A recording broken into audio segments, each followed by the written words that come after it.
kamulah yang selama ini menolong mama, kamulah kebanggaan mama satu-satunya. Tahu saudara apa rasanya dalam hati saya? Hati saya hancur, saudara. Saya cuma berpikir, mama saya karena nggak tahu aja siapa saya sebenarnya. Itu dimanfaatin mungkin dengan iblis. Saya sangat tertekan dengan keadaan itu. Akhirnya saya nggak kuat lagi. Saya berpikir begini, Tuhan, kok Tuhan nggak pulihin saya ya gitu ya. Saya lakukan ini bukan mau saya gitu loh. Saya kerja malam, saya lakukan ini sampai pagi, saya apa? Karena saya nggak punya pilihan. Ini Tuhan yang suruh, gitu. Tuhan yang kasih gitu. Saya lakukan semua ini untuk membiayai keluarga saya gitu. Saya pikir gini, mudah bagi Tuhan, asal Tuhan jentikan jarinya aja. Mau pulih, pasti saya pulih gitu loh. Tapi kenapa Tuhan nggak mau jentikan tangannya buat saya gitu loh? Saya berpikir gini, kalau Tuhan nggak mau pulihan saya, lebih baik saya datang sama Tuhan sekarang gitu. Oh, nggak ada bedanya, semua sudah selesai tugas saya. Adik-adik saya semua sudah menikah, tugas saya semua sudah selesai, saya sudah biayai mereka. Sekarang waktunya, kalau Tuhan nggak pulihin sekarang, saya mau datang sama Tuhan. Udah tamat Tuhan. Dan daripada mama saya tahu siapa saya sebenarnya, lebih baik saya mati aja sebelum saya lihat mama saya kecewa dengan saya nggak sanggup untuk itu Tuhan. Akhirnya saya pakai di suatu kesempatan, di suatu hotel, saya pakai sabu-sabu terbanyak yang pernah saya pakai. Kemudian saya makan ekstasi langsung 3 butir dengan tujuan sebenarnya saya pengen bunuh diri. Saya marah sama Tuhan, saya begini bukan mau saya Tuhan. Kalau saya mati sekarang pun gak ada bedanya, saya tetap mati masuk neraka gitu. Apa bedanya mati sekarang sama 10 tahun lagi? Nanti akan banyak dosa-dosa lagi yang saya buat, banyak lagi kekecewaan yang akan saya lakukan buat mama saya, buat keluarga saya gitu. Tapi ternyata saudaraku, dari jam 9 malam saya pakai narkoba itu, saya nge-fly sampai jam 12 pagi, jam 12 siang. Ketika saya terbangun, saya sadar, kok udah terang gitu. Saya lihat, wah, saya justru ketakutan saudaraku. Saya pulang ke rumah, saya menangis sejadi-jadinya. Kata-kata sungut-sungut yang saya ungkapkan kepada Tuhan itu berubah saudaraku. Saya pikir begini, Tuhan, saya hidup, Tuhan gak pulihkan. Saya mati, Tuhan gak mau terima. Tuhan gak kasihan dengan saya gitu. Saya butuh figur seorang papa. Saat saya butuh seorang papa, Tuhan ambil papa saya. Ada satu saudara waktu kecil, kalau saya mau pegang tangan papa saya harus tunggu papa saya tidur. Papa saya tidur, saya lihat sudah tidur, saya masuk ke dalam kamarnya saudaraku. Sedih sekali hati saya. Saya pegang tangannya, untuk pegang tangannya saja harus tunggu dia tidur. Saya pegang tangannya, saya lihat wajahnya, saya cium tangannya, saya nangis. Kemudian saya keluar lagi karena takut dia nanti bangun. Saudaraku, sekarang saya mau mati, Tuhan tidak terima. Sekarang saya hidup, Tuhan tidak pulihkan. Tapi ketika itu saya mulai, Tuhan, kalau Tuhan memang gak mau, tidak menghendaki, saya mati Tuhan. Tolong lakukan mujizat-Mu. Karena saya sudah berupaya, semuanya ini saya sudah lakukan supaya saya pulih, tapi tidak bisa dengan kekuatan saya. Singkat kata saudaraku, besokan harinya masih dalam keadaan nge-fly gitu. Saya datang ke gereja dan saat itu ada seorang pendeta, seorang pembicara dari pergerakan pria sejati. Dia khotbah tentang pertobatan saudaraku.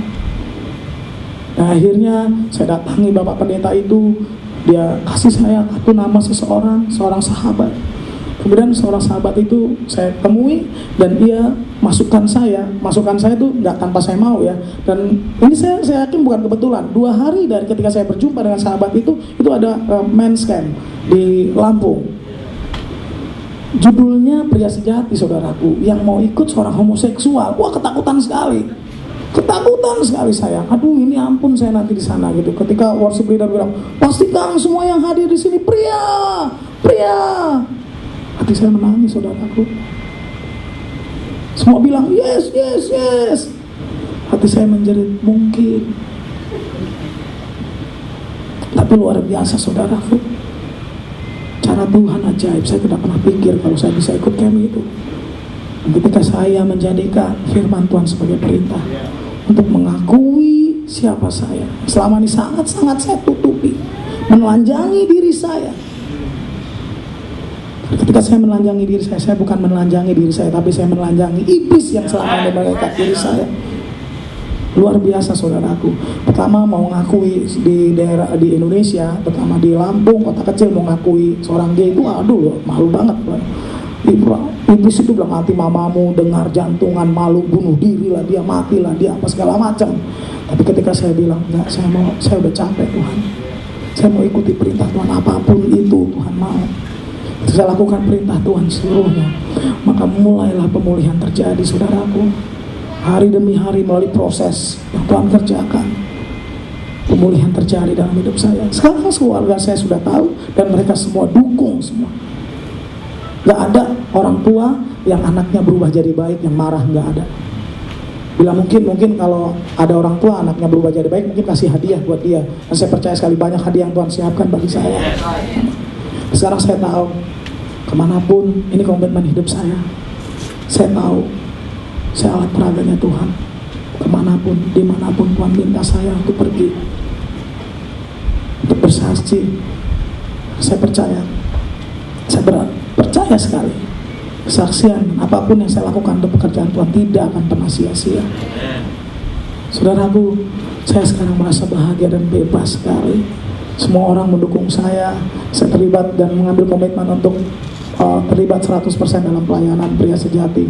Karena inilah visi yang Tuhan berikan pada saya, untuk menjangkau monang-monang di luar sana, untuk membawa dan merebutnya ke dalam tangan Tuhan.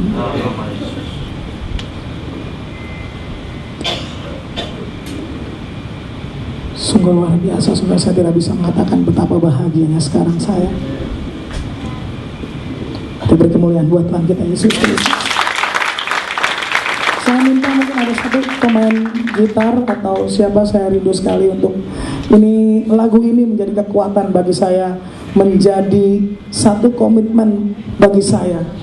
Banyak orang mungkin meragukan, orang dunia bilang ini misi yang impossible.